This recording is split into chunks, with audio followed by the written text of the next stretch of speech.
So good evening, everyone. Am I audible? Is my audio coming out very clear? Can you confirm, please? So good evening, everyone. Am I audible? Is my audio coming out very clear? Can you confirm, please? So good evening, everyone. Am I audible?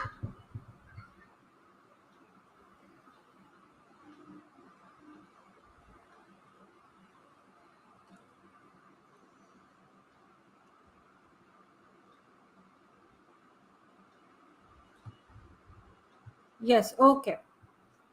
So welcome to another series of this question and answer series that we are conducting. And today we will be discussing about Unit 3A, which is comprising of your replication and your DNA repair. So this section, if you consider from your CSIR point of view, this is very, very important. Of course, Unit 3 is important. And this is one section which is common to all the exams out there. Whether you're talking about the GATE, whether you are giving the DBT, whether you're giving ICMR, whether you're sitting for QUET or IIT, okay, whichever exam you sit for, replication, DNA repair, transcription, these are the topics which are common, right? So this is a very, very important topic, and here we will be discussing some questions which I have taken from the previous year question papers of both your CSIR net and your GATE. So here you will get to see and see the type of questions which are asked, and also you will be able to test your knowledge, the depth in which you have to study. You will get an idea about that. So while before I begin with this, I hope that everyone has got at least some fundamental knowledge about this entire process of replication and DNA repair. Yes? Can I get some answers?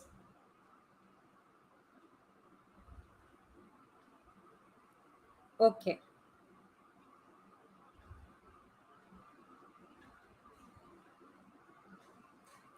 All right. So therefore, I would definitely expect you to answer as well, isn't it?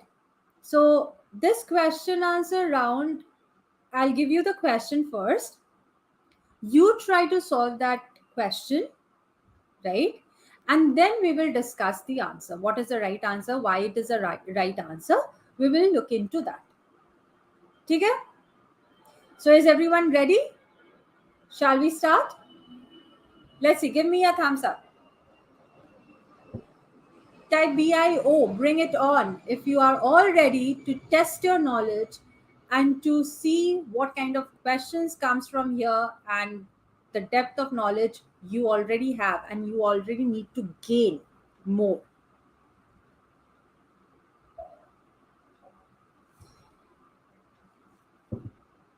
Okay.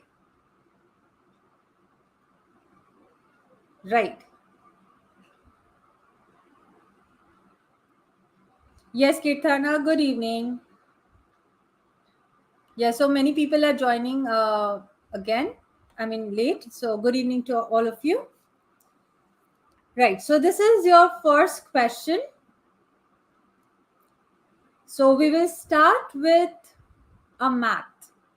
Now, those who think that replication, transcription, and these topics, they don't have mathematics, well, here is a question which will give you a different idea. Particularly for replication, you do have maths, okay? And this is a question which has been asked from the concept of topoisomerase. What does this topoisomerase does? Now, in order to understand what does a topoisomerase does, you need to understand the topology of DNA. Okay, so those who know the topology of DNA, you will be familiar with the these words as linking number, topological winding number, which is your twist, and writhing number, right? So you try the question, then I will discuss the answer. Let's see who gives me the correct answer quickly.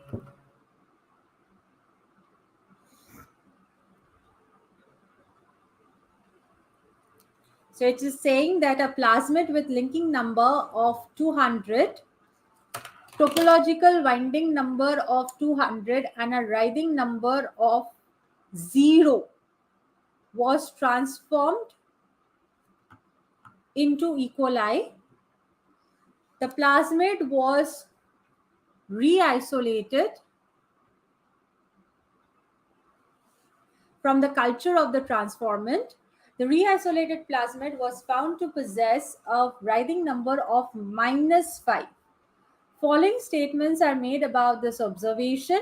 So you have to find out which of the following combinations of the above statement is correct representation of the facts.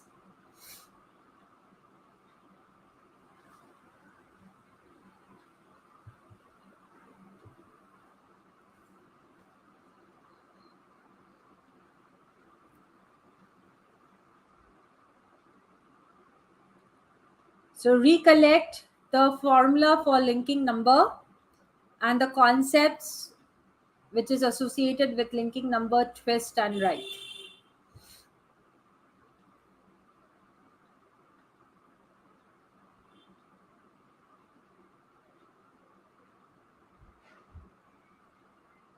Okay, Tulsi is giving me an answer. Yes, Kirtana, correct. Linking number equals to twist plus write. Absolutely.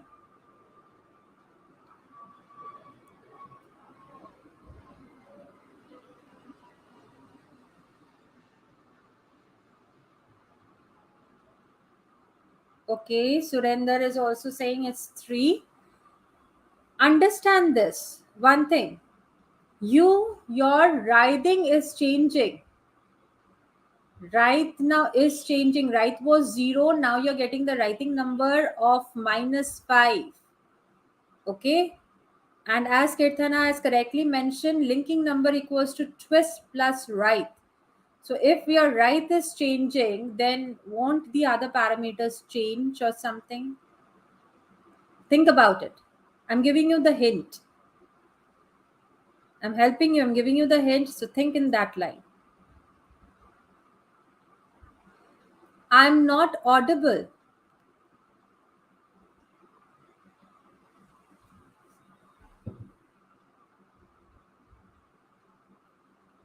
For others, am I audible?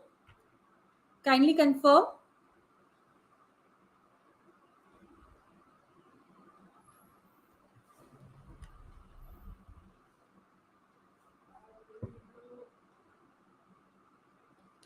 Kirthana is saying I'm not audible. Kirthana, uh, log out and log in once again. Maybe it is your internet issue.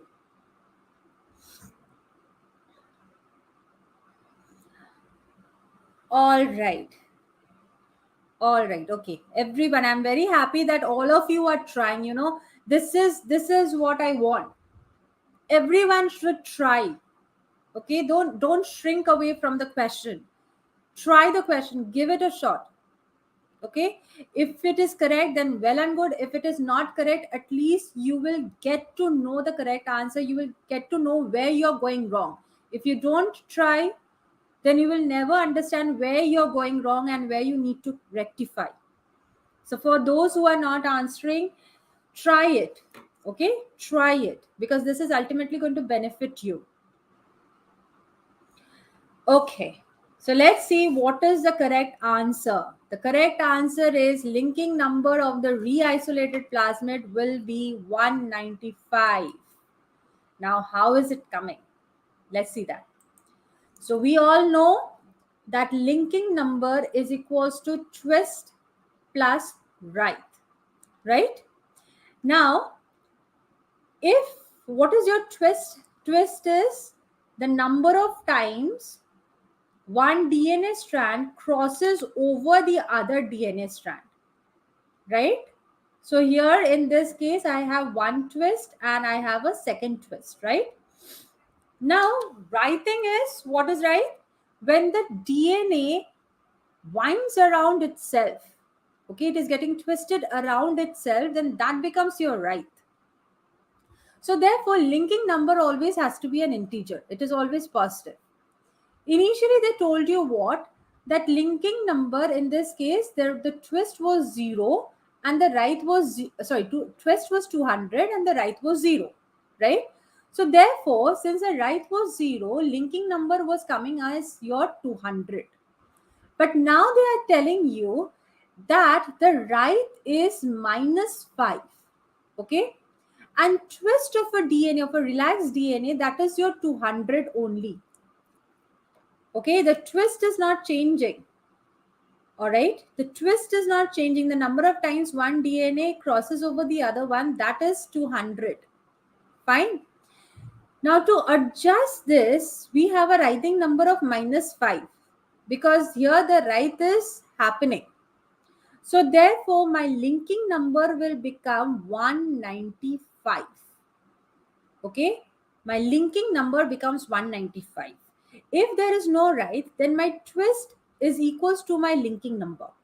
However, if there is a right, then we have to take this right into consideration. So then my twist plus the writing number is going to give me my linking number. Understood? So in this case, the linking number is changing and the linking number is 195. Okay.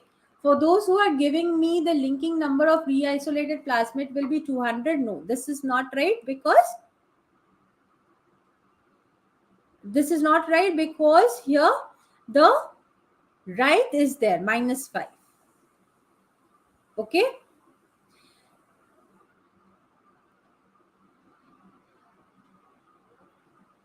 Yes, you can consider this. Definitely, the twist of reisolated plasmid will remain 200. That you can consider. So in that case, the correct answer will be A and C, option 2. All right, option 2 is the correct answer. So mostly all of you have given me the correct answer. So very good. All right. So twist of the reisolated plasmid is 200 and your linking number is 195. Very good. Okay.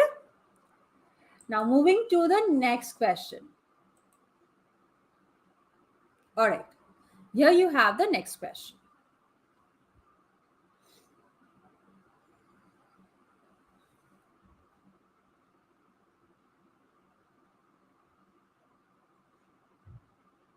So it is saying E. coli DNA ligase catalyzes formation of a phosphodiester bond between the adjoining 3' hydroxyl and a 5' phosphoryl ends in DNA duplex. The energetic need for this reaction is met by the hydrolysis of NAD to NMN and AMP in 3-step reaction. Following statements are made about the mechanism of this reaction. So what you have to do is you have to find out the correct sequence.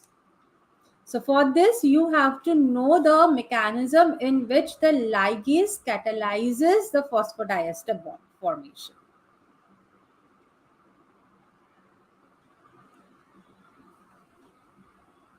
So let's see. Again, who is the first person to give me the correct answer?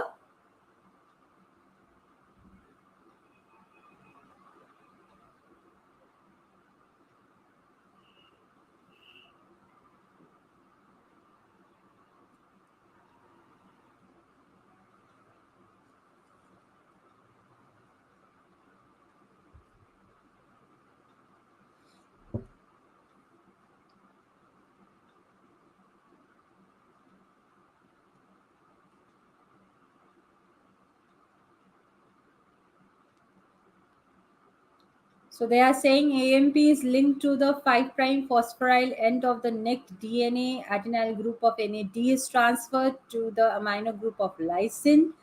DNA ligase to form a phosphoamide adduct. DNA ligase catalyzes the formation of a phosphodiester bond by the nucleophilic attack of a 3' hydroxyl group onto the phosphate and release AMP. Surabhi, Surender, very good. No, Surender, kindly reconsider. Surabhi, you're right. Divya, yes. Rahul, yes. Okay. So the correct answer for this is option 2. So what happens first is we have the adenylation process, right? So adenylation is what? Addition of AMP. Okay. AMP of the adenylation of this lysine residue happens in the active center of your enzyme, in which a PI is released. Okay. After that, what happens is a transfer of your AMP. Okay. So AMP is released. AMP is transferred to the 5' phosphate of the donor, and that results in the formation of a pyrophosphate bond. Okay. And then there is a formation of your phosphodiester bond which happens. So the correct order is your 1, 3 and 2.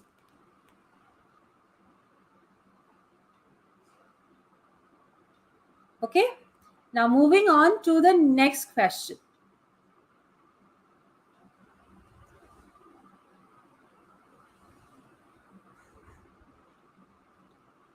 In all organisms, it is critical that replication initiation be tightly controlled to ensure that chromosome number and cell number remain appropriately balanced. Given below are several statements regarding regulation of replication in E. coli. You have to say which of the above statements are not true.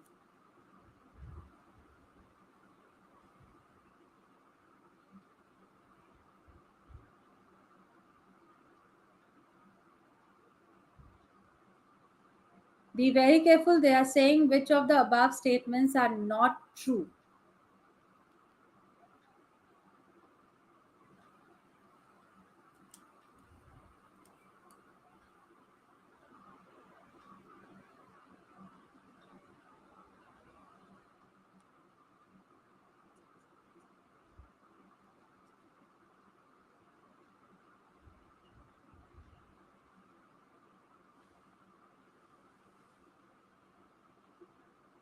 So, how do you regulate that replication happens only once during your cell cycle? In the case of your prokaryotes, okay, this is they are saying. Yes, Divya, definitely. Hemimethylated condition is when your parental strand is methylated and your daughter strand is yet to be methylated. Okay, mainly what happens is your parental strand at particular sequences they are methylated. Okay, now when this strand separates and you are forming the daughter strand, okay, the parental strand retains its methylation at their specific point, but the daughter strand, methylation definitely happens, but happens after some time. So there is a window of time, there's a period of that you get when one strand is methylated, the other strand is not methylated. This is what is known as your hemimethylated condition.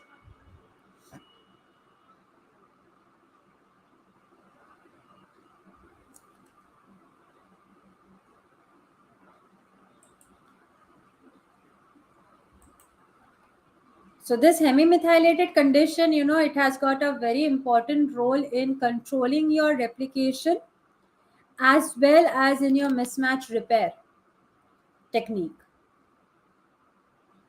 The correct answer is option 3. Very good. Most of you have given me the correct answer. Very good. It is option 3. It is not correct. Okay, because the correct statement is hemimethylation and sequestration of ORIC by protein called SEC-A prevents initiation of replication, right? So when you have this hemimethylated condition, sec A proteins comes and binds to that ORIC. Okay, that prevents the access of DNA A proteins to the ORIC. And we all know that DNA A protein is very important for the initiation of replication. So if DNA A protein does not get an access to your ORIC, the origin, then obviously replication will not happen. So very good, all of you. Moving over to the next question, the fourth question. So although ribonucleoside triphosphates are present at approximately 10-fold higher concentration than deoxyribonucleoside triphosphate in the cell, but they are incorporated into DNA at a rate that is more than 1,000-fold lower than DNTPs. This is because, so in this case, they are talking about the proofreading activity of your DNA polymerase. So you have to have a very thorough knowledge about the proofreading activity of your DNA polymerase. How does it proofread? How does it differentiate between your RNTPs and DNTPs? How and along with that also you have to have a good idea about if any wrong base is incorporated, then how your polymerase removes that base. Okay, so everything about the proofreading, that is something you have to focus on.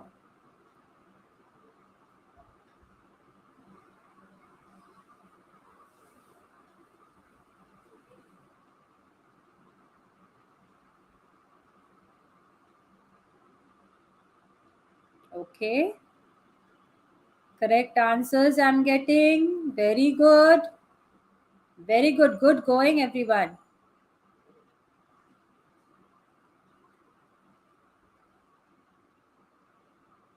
Yes, yes, the correct answer is definitely option 3. Polymerase efficiently discriminates between RNTPs and DNTPs because its nucleotide binding pocket cannot accommodate a 2' OH on the incoming nucleotide. So we all know that your RNTP and DNTP, the only difference over there is the 2' OH, isn't it? That makes the DNTPs as the RNTPs as your ribonucleotide, and the other one is your deoxy, because at the 2' region you just have a O, have an H. You don't have OH, you have H, right? So this structural difference, the polymerase can make out the structural difference. All right. So when the polymerase is making out the structural difference, and automatically the incorporation of your RNTP reduces. Okay. That is the first check that the polymerase does. Very good. Now moving on to the fifth question.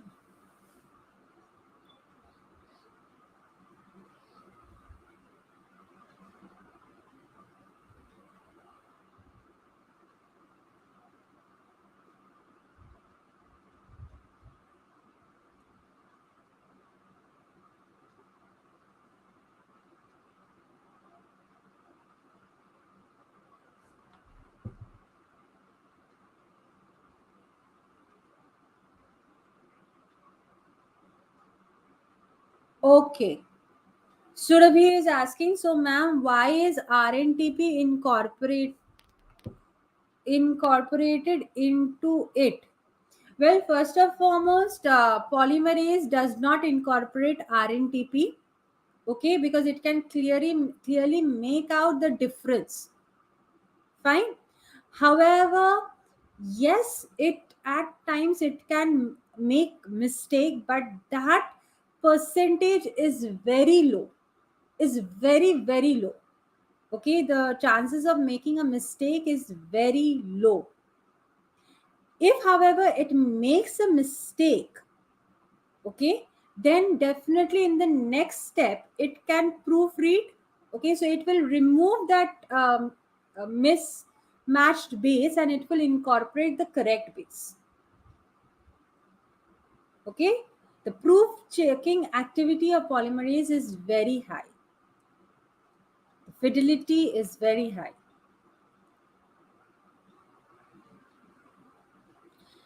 Yes, we are definitely RNA's age. This is a endonuclease. Okay, this is a nuclease which is required to remove the primer, mainly in the case of your eukaryotic replication. To remove the primer, see, in your lagging strand you have primer and then you have your DNA stretch. Again, you have a primer, you have a DNA stretch, right? So what happens here is you need to remove the primer from here. Once you remove the primer from here, the polymerase which is synthesizing this fragment of your um, Okazaki fragment, this particular Okazaki fragment, will simply extend the 3' end and fill up this gap. Okay, so in the case of your prokaryotes, polymerase 1 does both the job. Okay, the job of removing the primer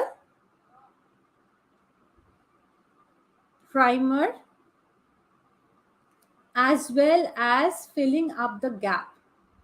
So it also fills the gap. Okay, the gap which is created by primer removal. But in the case of your eukaryotes, you have this RNase H. Okay, RNase H, this removes uh, the primer. All right, and then you have the polymerase delta, which simply fills up the gap by the same protocol. Okay, now when we are using RNase H, we also have to use RNase H along with fen1. Okay, we have to use it along with fen1. Fen1 removes the last bond, it breaks the last phosphodiester bond between the last RNTP and the first DNTP. This bond cannot be broken by RNase H.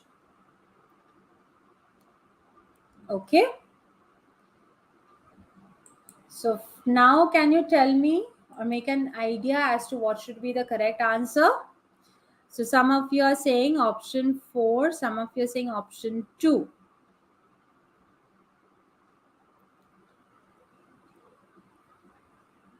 Okay, so I guess so you're getting confused between C and D, right? Because option 2 and option 4 both has B in common. So all of you are sure that the mobility will be different.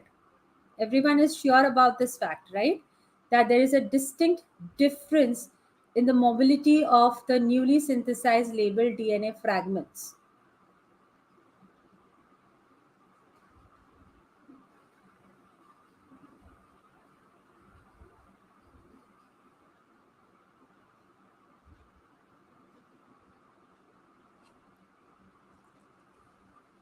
Statement B is definitely right. Statement B is absolutely right, because see, in your set 1, when you're adding the RNase H, what is happening? The primers are getting removed, the polymerase is synthesizing your DNA, right? Because of which now you are getting a proper structured DNA strand. Okay, where there is no RNTPs. This is a proper helical DNA you are getting back. But in the case of set 2, where you are not adding any RNase H, what happens is you still have the RNTPs and then again the DNTP. Okay. Now, because you are not being able to remove these primers, what is happening? The lagging strand remains in this fragmented condition. Okay, where one strand, the parental strand, is a continuous one, but the newly formed strand is in fragments, because you are not being able to join the you are not being able to join the Okazaki fragments, as you cannot remove the primer. So you cannot form a proper structured DNA. Okay. Now this urea polyacrylamide gel electrophoresis, this helps to separate the structured DNA, RNA from the unstructured DNA or RNA. Okay, it helps to separate in that. So obviously you can understand that in the set 2, this is unstructured, right? This is unstructured, but this one is structured. Set 1 is structured. It is a properly formed DNA that we have. So automatically this structure will move faster in this electrophoresis uh, gel than my unstructured DNA. Okay, so having said that, the correct answer is B and C. Okay, polyacrylamide gel, it is automatic, it is used to differentiate the small molecules, right? The percentage of, or the concentration of your this PEG, this determines the migration rate. So if you have a higher percentage of PEG, then automatically the lower molecular weight fragments will resolve faster. But in this case, when we are adding urea to it, what is happening? Urea in combination with a temperature of about 45 to one second. Yes, a temperature of around 45 to 55 degrees centigrade if you give, then that results in the separation of structured nucleic acid from the unstructured nucleic acid. Okay, so obviously the structured one will be traversing faster than the unstructured one. Understood, everyone?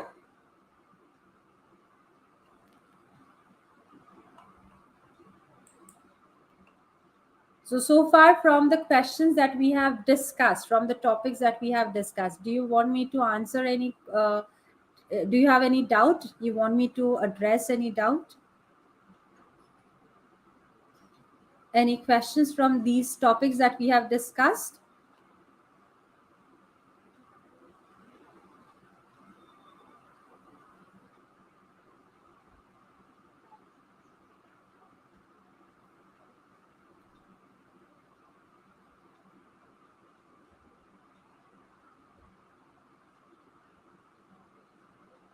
No, I will not say opposite happens.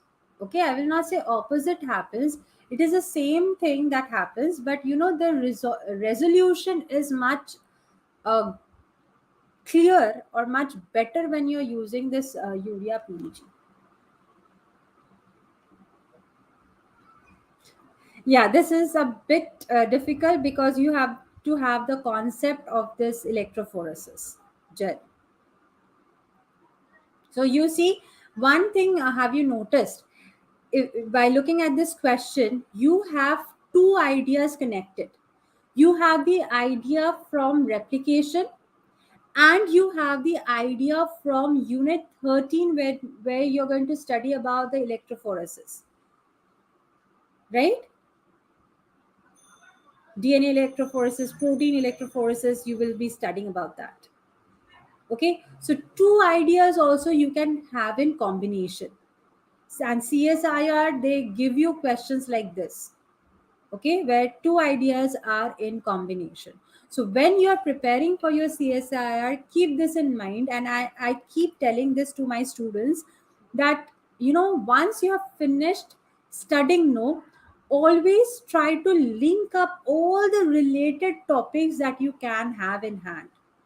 Okay, try to link up all the related topics, because uh, when you're studying it in that way, by linking the topics together, then these kinds of questions become easier for you to answer. All right, otherwise you will be in your examination, you will be sitting and thinking that, okay, what was that, where did I study it? Okay, it will take time.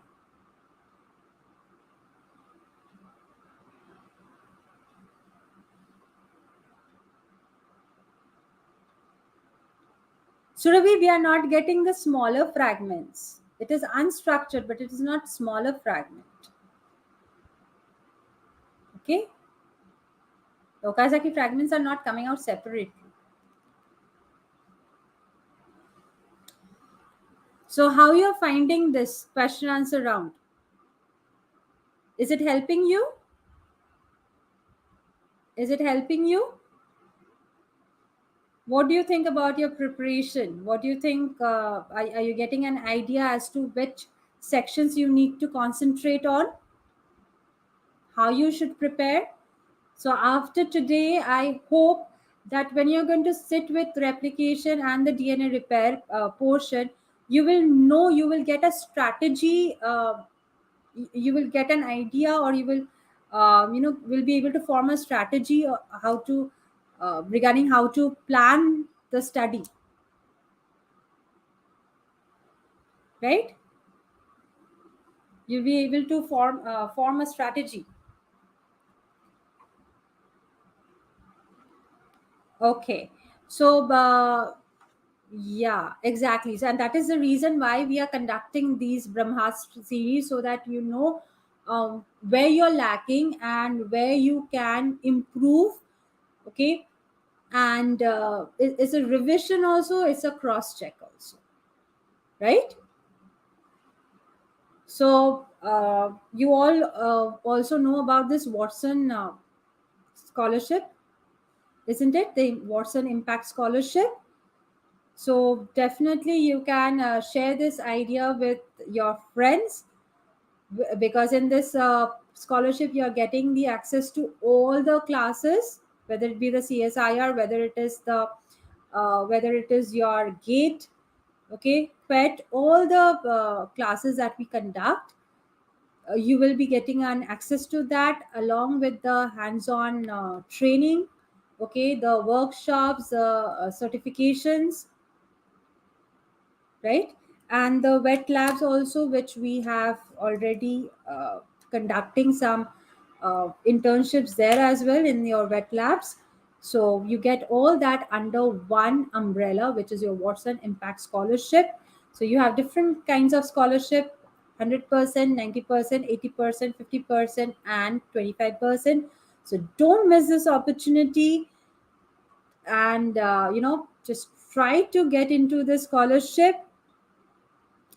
And we are here to help you out to strategize your study, to improve your concepts,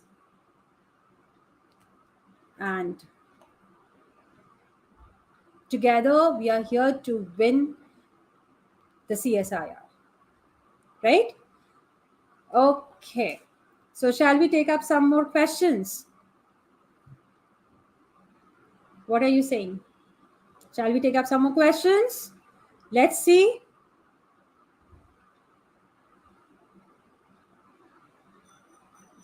Type BIO if you want some more questions.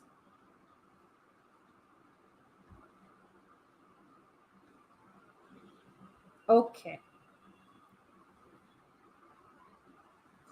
So here you have a question. Again, this is from your this is from your CSIR net. Read the question very carefully. Use your concept to analyze this picture. Okay?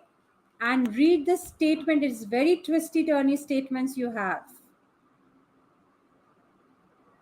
The concept is very simple, but the way they have presented, people will get confused.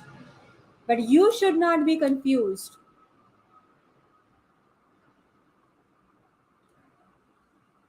So let's see.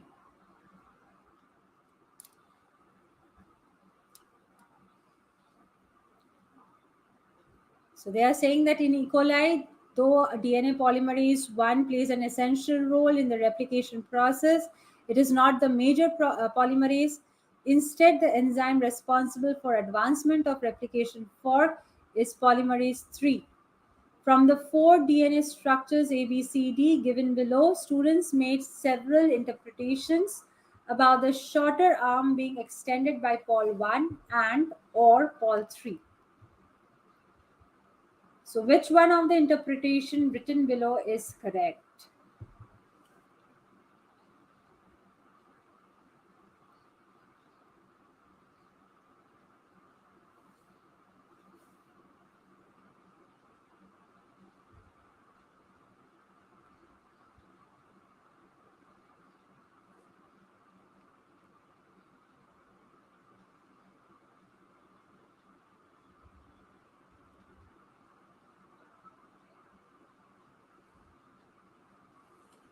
For polymerase 1 and polymerase 3, both they require the 3' OH. DNA polymerase cannot put the nucleotides if they do not have the free OH group. And of course, you need a template against which you will be able to, incorporate the DNTPs. Okay. The only difference between polymerase 1 and polymerase 3 is in the processivity. That is the number of nucleotides they add before they fall off. All right. Otherwise, the property is absolutely the same.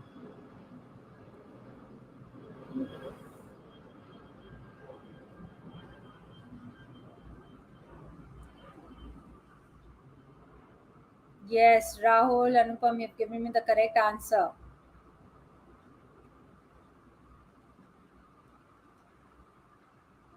Exactly, Tulsi. 5' OH is not possible.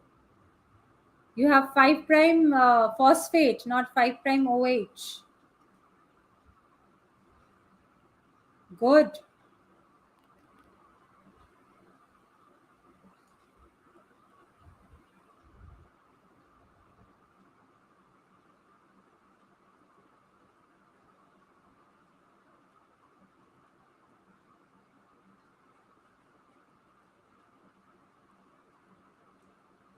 Yes, many of you are giving me the correct answers. Students, very good. I'm very happy that all of you are trying. Try. Everyone try. I've already given you hints. So see, in this case, the correct answer is option 4. And most of you are correct. Why it is option 4? See, in this case, in the first statement, they are saying that A will be extended by pol 3 but not by pol 1. First and foremost, A, there is a problem. What is the problem? They are saying that you have here 5' phosphate, which is not right. Right? So A is wrong. A is wrong. Next, they are saying that D will be extended only by pol 1 but not by pol 3. So let us look at D. In case of D, the polarity is correct. Okay. So there is no question about the polarity. Here, what we have is we also have the shorter strand which is having the 3' OH, and definitely there is a template which is available. So this 3' OH can be extended. But why are we saying that it will only be extended by pol 1, not by pol 3? I mean, technically, this is right. Okay, 3' OH is there, so pol 1, pol 3 both can extend this. It can extend this arm. Okay, they haven't said that. Okay, so both can extend this arm. So that is why this statement is wrong. D can be extended by both, pol 1 also, pol 3 also. Right? Now coming to statement 3. So Divya is asking why not 3? 3, they are saying that C will be extended by both pol 1 and pol 3. First and foremost, look at the 3' end. The polarity is correct. Okay? The polarity is absolutely correct. But is there availability of template? Your 3' you have it here. Okay? If I compare the two strands, you have the 3' here. Is there any template available to extend? You don't, right? So that is why C is also not possible to extend. B is also not possible to extend by the same concept that there is no template available. The template is available towards the 5' end, and the 5' end cannot be extended. There is a 3' end that needs to be extended. Okay, so that is why neither B nor C will be extended by uh, polymerase 1 or polymerase 3. This is the right option. Clear, everyone? So see, the concept is very simple. We all know the concept. But the way they have presented it, that is confusing. Okay? So you have to have a very clear mind and analyze the question step by step. Now, we have discussed about replication, many things about replication. Now it is the time for another question on replication, and then we'll go into the repair. So, following characteristics with respect to bacterial DNA polymerase 3 are true. So, you have to pick out which statement is correct. Now, this is a question from your gate.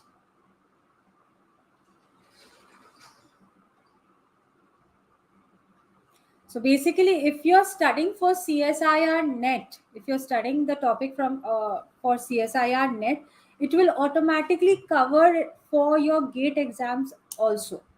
Gate, DBT, even your ICMR. Okay. So prepare this topic thoroughly and try to answer all the different kinds of questions you get. All right, not only CSIR net questions, but all the other exam questions, even the MCQs that we give. Okay, for those who don't know, we do have AIMNet series, which you can try out to to solve questions.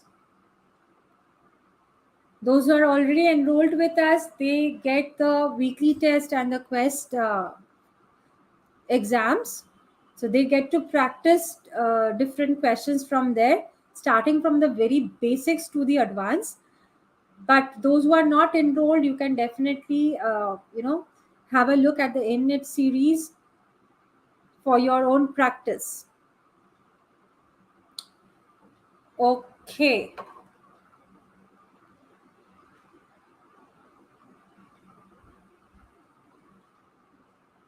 so again I'm getting mixed answers. The correct answer of this is answer B. Okay, so see, DNA polymerase 3, what does it have?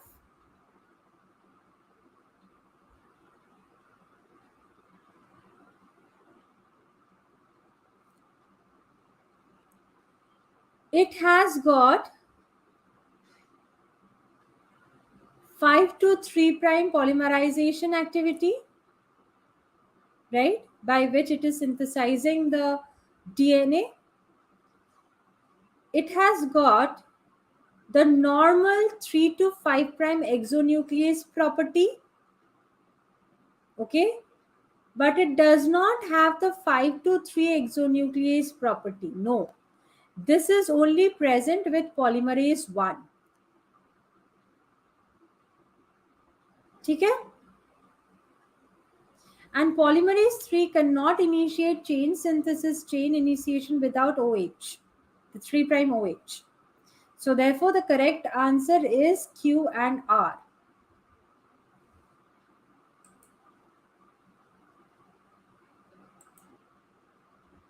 Now moving to question number 8. Again a question from your gate. Definitely, Kirtana, there is an easy way to remember that. Okay, let me just go back.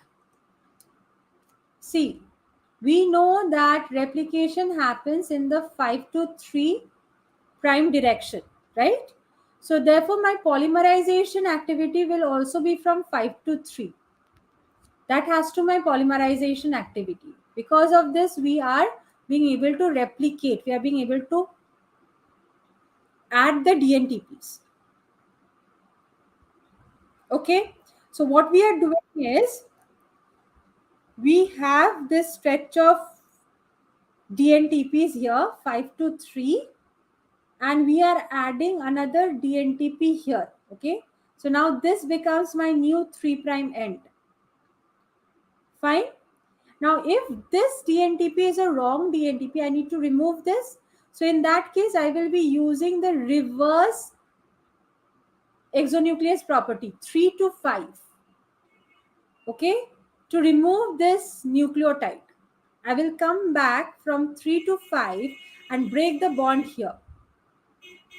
Okay, so that becomes the 3 to 5 normal exonuclease property. Okay, exonuclease activity which is normally present in all the polymerases. Now when it comes to this special 5 to 3 exonuclease property, what is happening here is, that is why we need the polymerase 1 to remove the primer. See, if this is your primer and this is your DNA fragment, here again you have the primer. So this is your 5 prime, this is your 3 prime. Okay, here you have another primer. This is your DNA fragment that is being synthesized. You have the 5 prime and the 3 prime. Basically what happens, the polymerase 1 comes and binds here, okay, at this 3 prime position, and it is going to move forward. When it is moving forward, it will use its 5 to 3 exonuclease activity to remove these RNTPs. So it is moving this side from 5 to 3. It is on one side, it is removing this RNTP as it is going forward, and it is also using its 5 to 3 polymerization activity to place the deoxyribonucleotide at its place. So it is removing one RNTP, placing a DNTP, removing one RNTP, placing one DNTP, and the entire movement is from 5 to 3, and that is how it extends this 3' end and fills up this gap here. Okay, this 3' end will be used to fill up the gap which is created in the next adjacent Okazaki fragment. So if you just know the concept, the polarity will be clear to you. Have you all understood? Okay, so break it up. I always say break it up, go step by step regarding the polarity. Okay, now question number 8. So we'll quickly try to do this question number 8. Determine the correctness or otherwise of the following assertion and the reason. So assertion is DAM methylase protects E. coli DNA from fudge endonucleases. Reason, E. coli DAM methylase methylates the adenosine residue in the sequence GATC.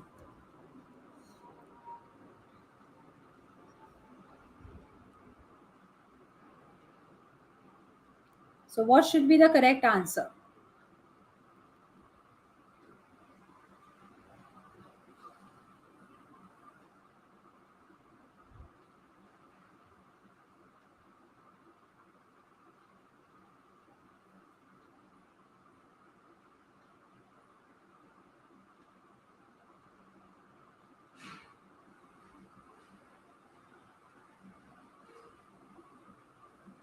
Okay, I'm getting some answers quickly, students.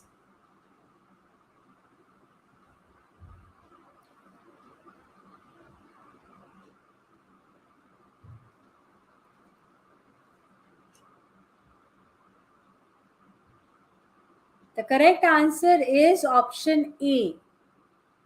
All right. See, in the case of your X ball, this endonuclease, it has been seen that if the recognition site of this endonuclease is preceded by a GA or it is followed by TC, then your DAM methylase will methylate the adenine over there. Like for example, if you have say GA Okay, and you have the sequence, the recognition sequence as CTAGA. So in that case, this adenine will be methylated. Okay, now if this adenine is methylated, then automatically the endonuclease doesn't get access to this particular restriction site. Or if it is like, TCTAGA followed by TC, okay, then also this adenine will get methylated. So again, the this endonuclease will not get access to this particular restriction site. So that is why you have both the statements correct, and R is the correct reason for statement A. ठीक है? Okay, moving to the next question. So after this, I just have one more question for you. So let's see. Minded, they are asking for incorrect combination. Okay, so rule out all the correct combinations. Give the incorrect one. Which is incorrect?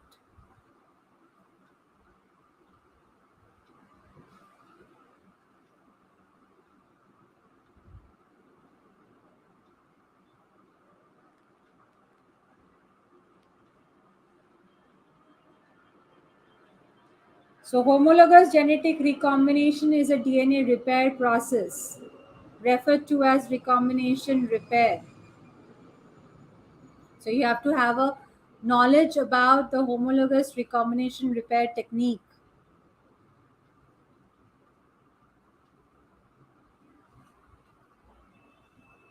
So there are several repair techniques, right? Homologous repair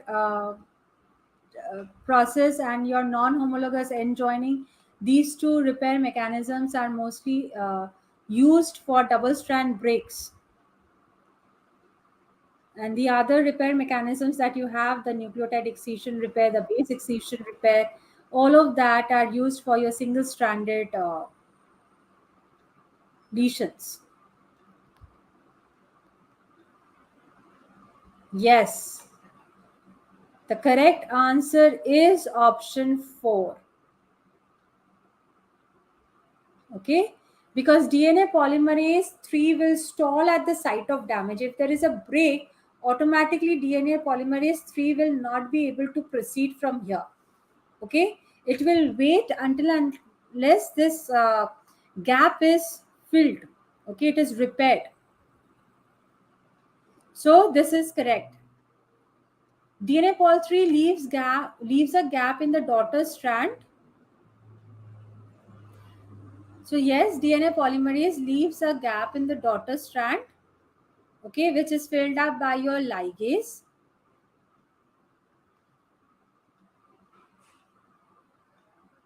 Now that gap is filled by the, sorry, not ligase, ligase comes later on. It leaves a gap, and then this gap is filled by recombination between the complementary parent strand homologous to daughter strand and the gapped daughter strand. Okay, because we are using the recombination technique, so this is your homologous recombination repair mechanism, right? And homologous recombination process is catalyzed by topoisomerase 4. No, this is wrong. We don't need this topoisomerase 2 is wrong. Okay, we don't need topoisomerase 2 here. So that is why option 4 is right. And the last question, we have come to the end of this series. So this is the last question for you. Again, a question from your DNA damage.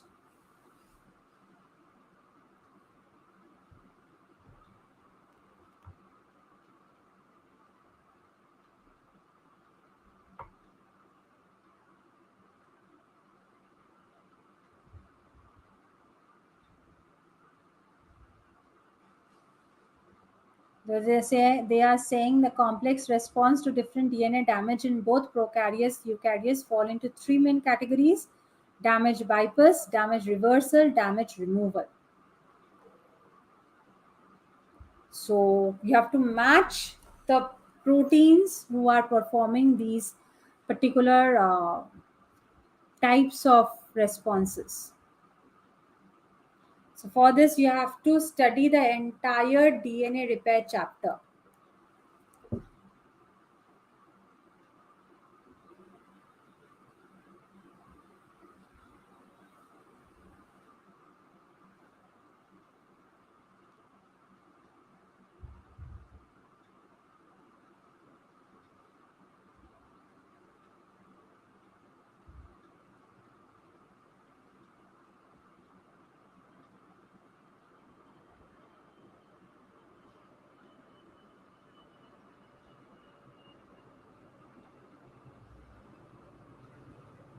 And also you have to study about translation mechanism. Many of you just study the major repair mechanisms, the nucleotide repair, the base excision repair, uh, the homologous recombination technique. Okay, but you don't study the translation. So concentrate on translation as well, because this polymerase 4, this is associated with your translation. So the correct answer is option 3. Okay. Damage bypass. Bypass of damage can be done by the translation mechanism where you need the polymerase 4. Okay. Damage reversal is a direct process which can be done by DNA methyl transferase. It's a direct repair technique. And damage removal can be done by DNA glycosylase, which is involved in your base excision repair. I hope everyone can recollect. It is a base excision repair. So hence, option 3 is correct.